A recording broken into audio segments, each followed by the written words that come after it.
Welcome back to another edition of Mindset Monday here on the Arkitect Fitness YouTube channel. My name is Tony, and today we're going to be talking about who to trust when it comes to getting your information about health, fitness, and nutrition. We're going to jump right into things and talk about the internet.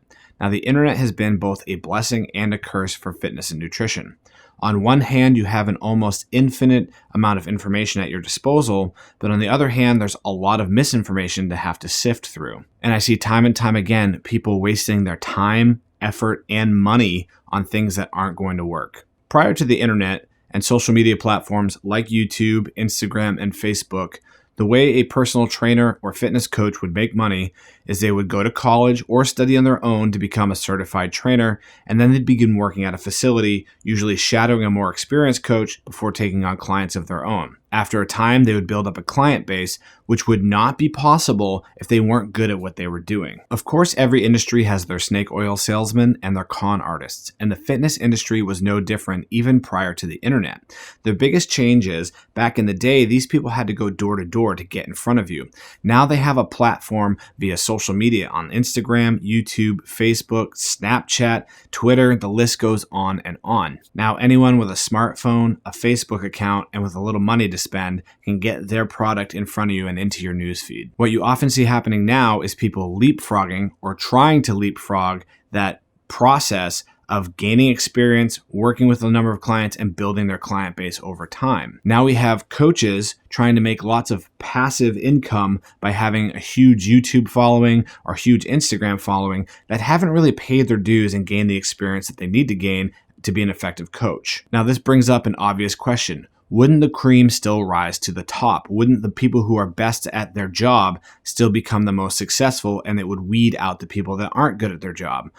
That's not really how the internet works, unfortunately. As much as we might like to tell ourselves that we are rational and logical people, many people still can appeal to our emotions and get us to fall for these traps and scams. In fact, if you go search a hashtag related to fitness or nutrition on Instagram, you might be surprised with what you see.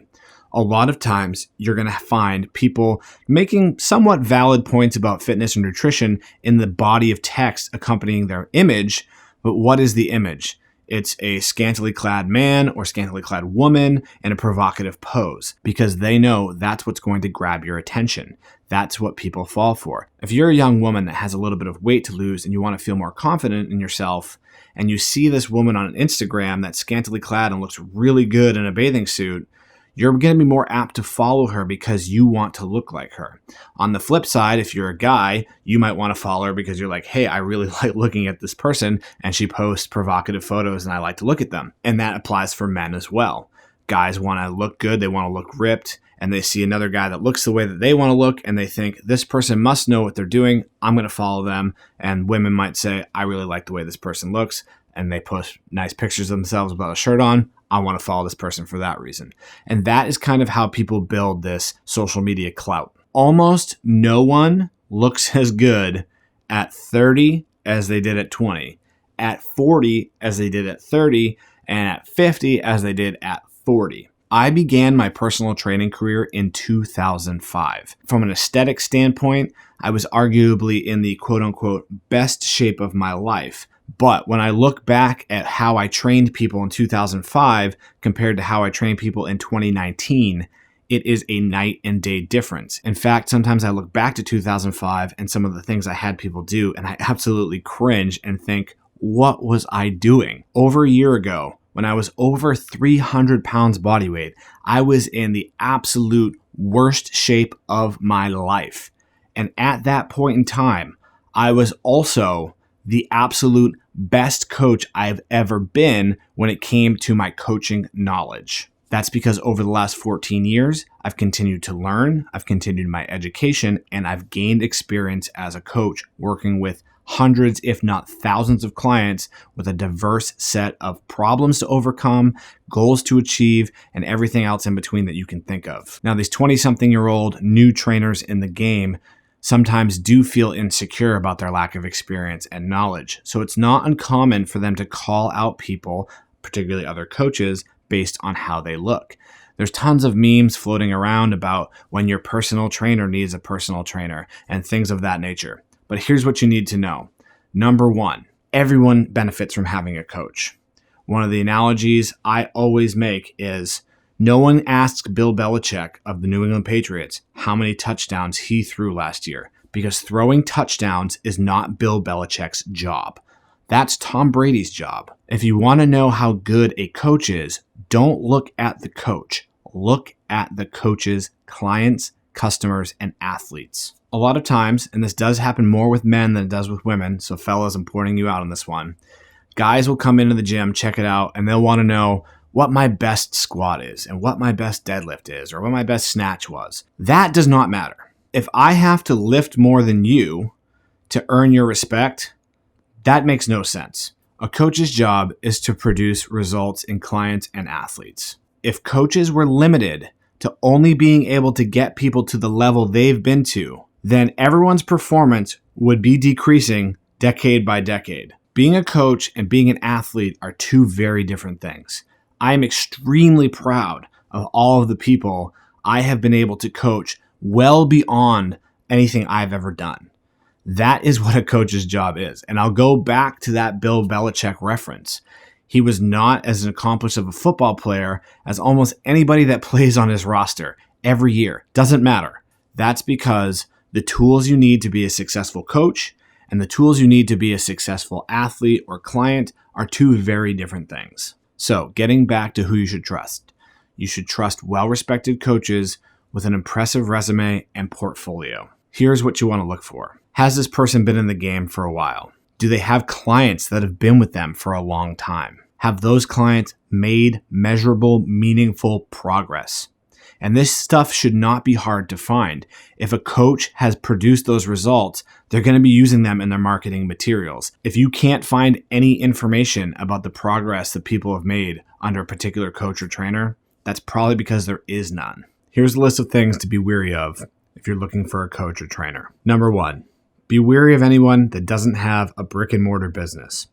What that means is someone that's only an online trainer.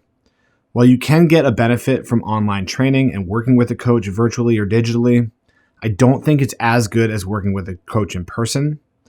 And people who only do it online make me suspicious because I think that they haven't actually paid their dues by working with clients in real life.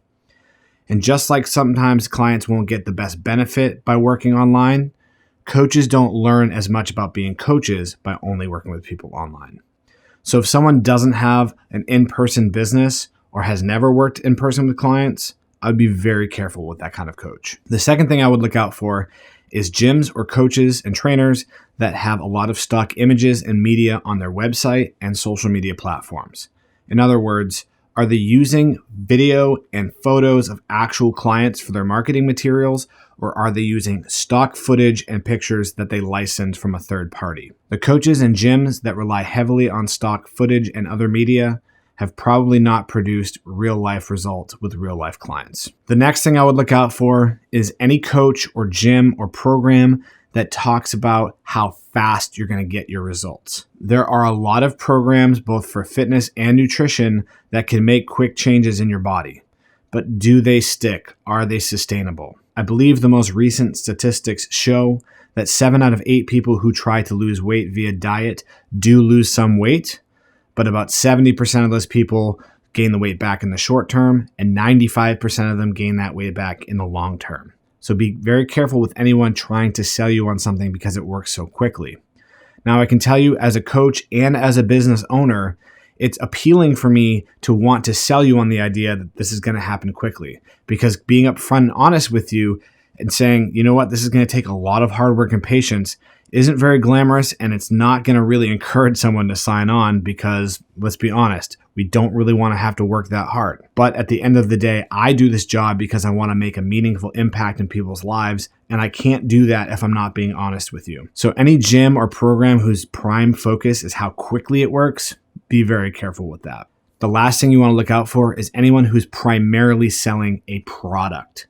So as a coach, I'm offering a service. I'm going to be in the gym with you to show you how to exercise, to make sure you're doing it correctly, to answer questions, to give advice, to make changes to your program when necessary.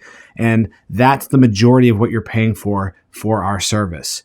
Of course, your membership, which is more of a product, comes with that. Of course, your program, which is kind of a product, comes with that. But the bulk of what you're paying for is my expertise as a coach, as the other expertise of the other staff members as coaches.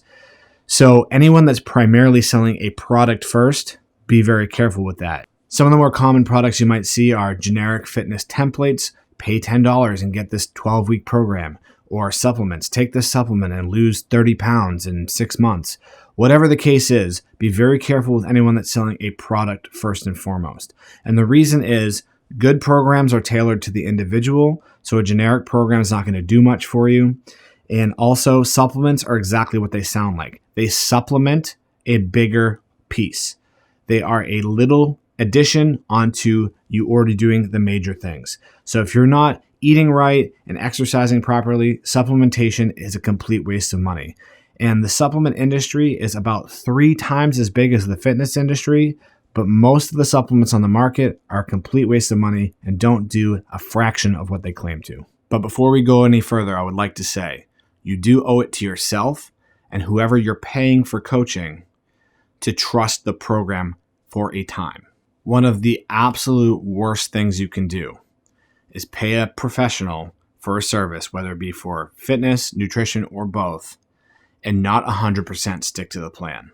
My most successful clients, whether they were weight loss clients, weightlifters, powerlifters, high school athletes, my most successful clients are the ones that came in, did what they were asked to do, and didn't try to add in something extra or change the game plan without filling the coach in on what was going on. Everyone can benefit from having a coach, and you're not going to know if the program is working if you're constantly deviating from the plan. There's a fairly well-known strength training program called 531, created by a powerlifter named Jim Wendler. And I remember reading an interview with Jim, and someone said, "What do you think about when you make this change or that change, or when people online are doing this or that with the program?" And he said bluntly, as soon as you change anything about the 531 program, you are no longer doing my program. Good coaches see the bigger picture. They look at individual workouts as small pieces to a bigger puzzle. At times, clients and athletes can have difficulty seeing how those smaller pieces stack together to form a whole. If you're working with a coach or trainer and you start to think that maybe they don't know what they're doing,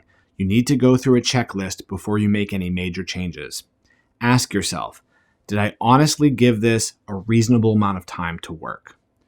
Number 2, did I actually stick to the plan and give it 100%, or did I cut corners, make changes, and kind of just go through the motions?